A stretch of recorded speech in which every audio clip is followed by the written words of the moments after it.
di tanggal 22 April 22 April dirimu 2025. Ya, 22 April 2025 dirimu sudah disahkan sebagai seorang lawyer nih, pengacara, dan sudah mendapatkan BAS ya, kan?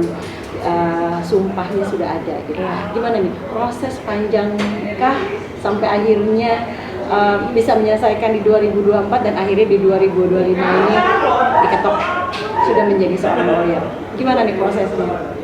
Prosesnya yang pasti harus sekolah dulu lah ya, kuliah dulu. Kebetulan gue ngambil kuliah hukum itu di Universitas Kristen Indonesia, tapi itu juga selama hampir 7 tahun, mau 8 tahun, karena ada bentrok ngurus ini, ngurus itu gitu. Jadi beberapa kali ngulang skripsi, dan akhirnya dosen-dosen itu bilang, ini gimana nih, udah mau, kalau hampir 8 tahun nggak selesai skripsinya lagi, udah nggak diurus lagi, udah DO gitu, sayang gitu. Ya udah, akhirnya kata dosennya, bikin aja sekarang, udah bikin lagi udah, karena udah terlalu lama juga, hampir mau 8 tahun kan, udah 7 tahun, ya udah akhirnya harus bikin.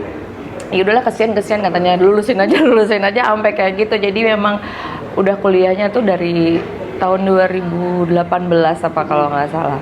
Iya, 6 tahun kan, mau 7 tahun. Itu tahun yang ke-7. Nah, setelah itu baru di wisuda tuh tahun 2024.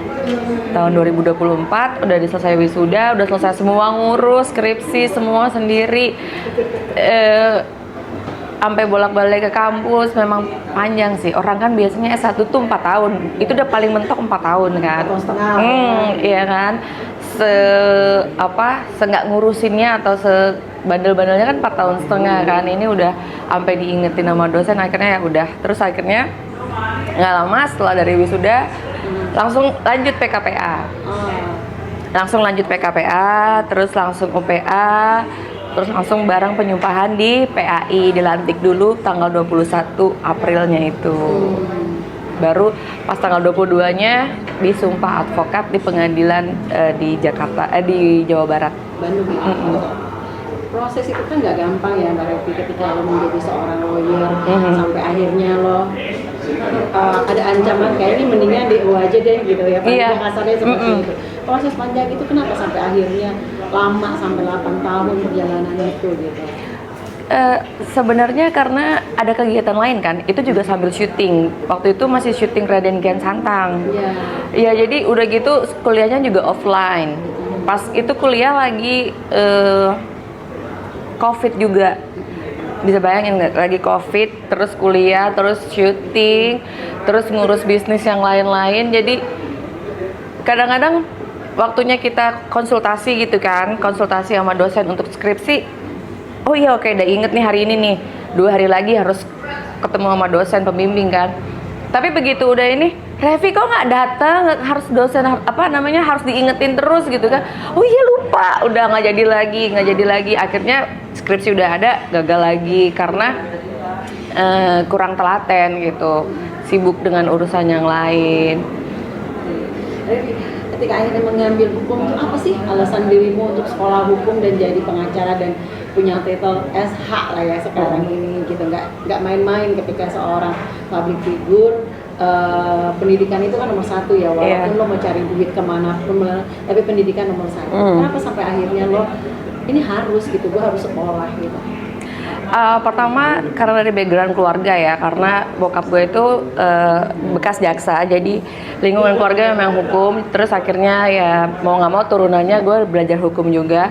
Dan yang paling penting untuk diri gue pribadi ya, sebagai motivasi gue, karena Indonesia ini adalah negara hukum, di mana hukum itu sangat-sangat dibutuhkan untuk mengatur kita sebagai masyarakat, bukan hanya sebagai negara, tapi dalam kita berkeluarga pun di situ ada aturan dan pasti ada sanksi. Misalnya, pokoknya kamu anak perempuan nggak boleh pulang dari lewat jam 9 harus dikunci atau gimana gitu. Itu kan hukum itu sebenarnya di tempat terkecil itu tuh ada gitu, di lingkungan keluarga, lingkungan pekerjaan, ya kan, tidak boleh telat. Hari ini harus pakai baju ini, itu kan peraturan, iya kan, dan akan ada sanksinya. Itu kan bisa dikatakan adalah suatu hukum yang bisa mengikat kita, mengatur tingkah laku kita. Jadi bukan cuma di Indonesia aja yang sebagai negara hukum ya, dan gue merasa bangga kalau Indonesia sebagai negara hukum, karena di semua negara yang berdiri itu membutuhkan hukum. Negara mana yang nggak ada hukum? Semua ada hukum. Tapi gue sendiri sebelum gue belajar hukum itu, gue nggak tahu nanti gue kalau ditilang gimana ya. Gue kalau gue kayak gini gue harus lapor kemana ya. Terus kalau gue kayak gini gue ribet nggak ya? Aduh kayaknya gue males deh gini gitu. Karena gue belum tahu, karena gue buta dengan masalah hukum gitu.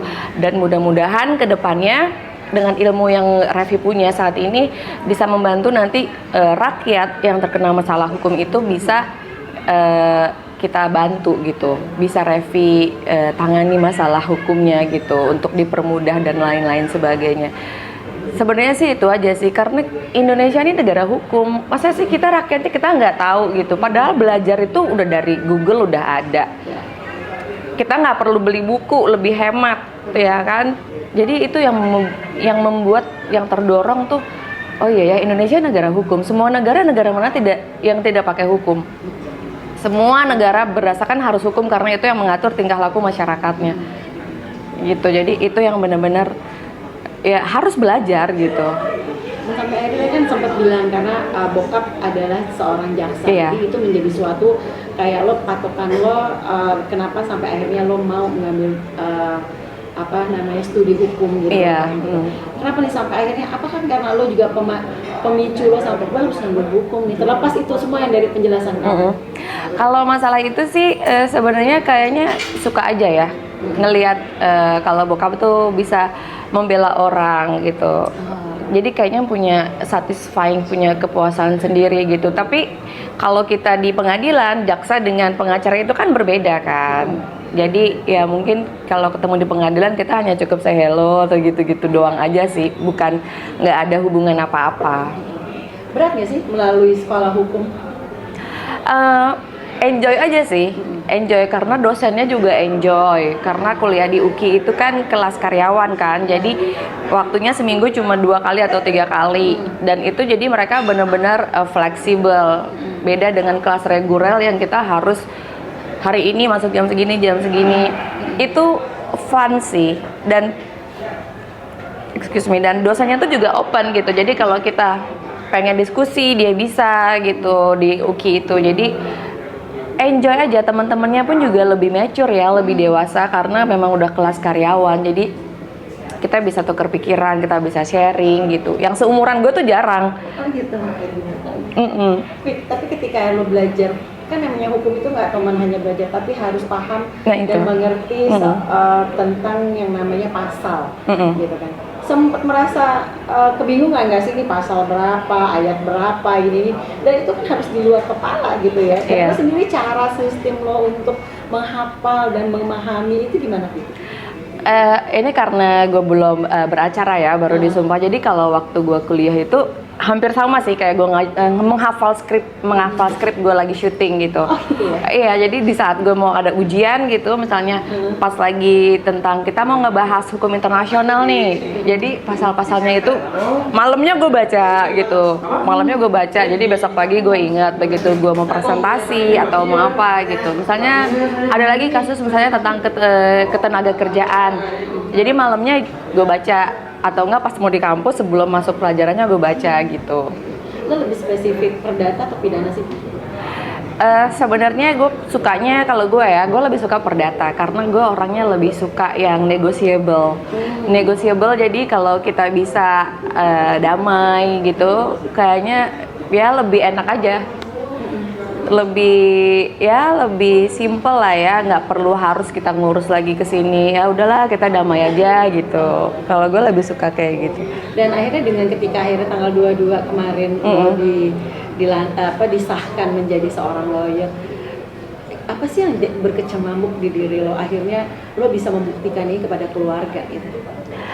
Berkecamuk tuh maksudnya gimana? Akhirnya proses kan panjang tuh, 8 tahun, dan akhirnya lo diketok dalam artian ini lo disahkan menjadi seorang lawyer, keluar dengan surat basmo itu gitu. Iya, sebenarnya sih ini satu penghargaan untuk diri gue sendiri ya, bukan untuk siapa-siapa, karena gue melakukannya semua, gue mengerjakannya semua sendiri, dan my family juga terutama nyokap gue juga ya akhirnya selesai juga gitu. Makanya udah jangan main-main terus, ngapain sih buang-buang duit kuliah buang-buang duit sampai dosennya aja udah deh cepetan keburu di DO ya kan.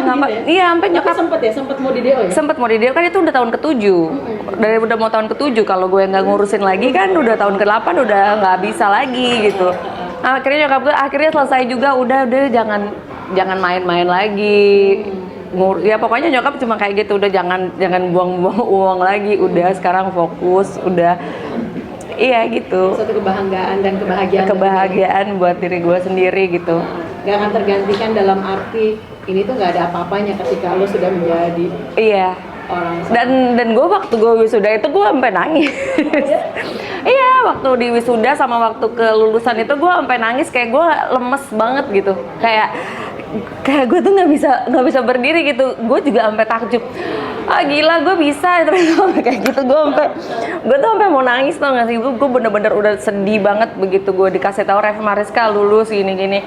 Nah itu gue pas wisuda juga gue ya pokoknya bahagia banget, walaupun pada saat itu keluarga nggak ada yang datang ya karena nyokap kan memang sakit kan. Jadi nggak bisa datang, cuma mendoakan. Kemarin juga di Bandung juga ya sendiri ditemenin sama suami kayak gitu, tapi sedih gitu loh. Gue aja sampai wow amazing gitu. Jadi sarjana jadi lawyer. Iya, ternyata gue bisa gitu. Benar-benar kayaknya itu satu hari yang benar-benar bahagia itu. Pengen punya cita-cita punya kantor lawyer sendiri nggak sih? Kalau untuk jangka dekatnya sekarang gue masih pengen belajar aja dulu. Gue pengen ngambil ilmunya daripada lawyer yang udah profesional, yang udah senior. Gue mau ngambil dulu ilmunya. Gue pengen tahu selanya gimana. Oh iya begini, nanti mungkin setelah kalau udah mungkin udah 3 tahun, 5 tahun gue udah paham, baru mungkin gue bisa berencana untuk buka dengan rekan-rekan. Punya kantor sendiri gitu. Iya, dengan Ini salah satu reward lo nggak sih? Iya, itu salah satu cita-cita sih, tapi nggak dalam waktu dekat. Karena itu gue masih ingin mencuri dulu, ingin mencuri ilmunya. Siapa sih tokoh hukum yang lo kagumi, tokoh pengacara yang lo kagumi?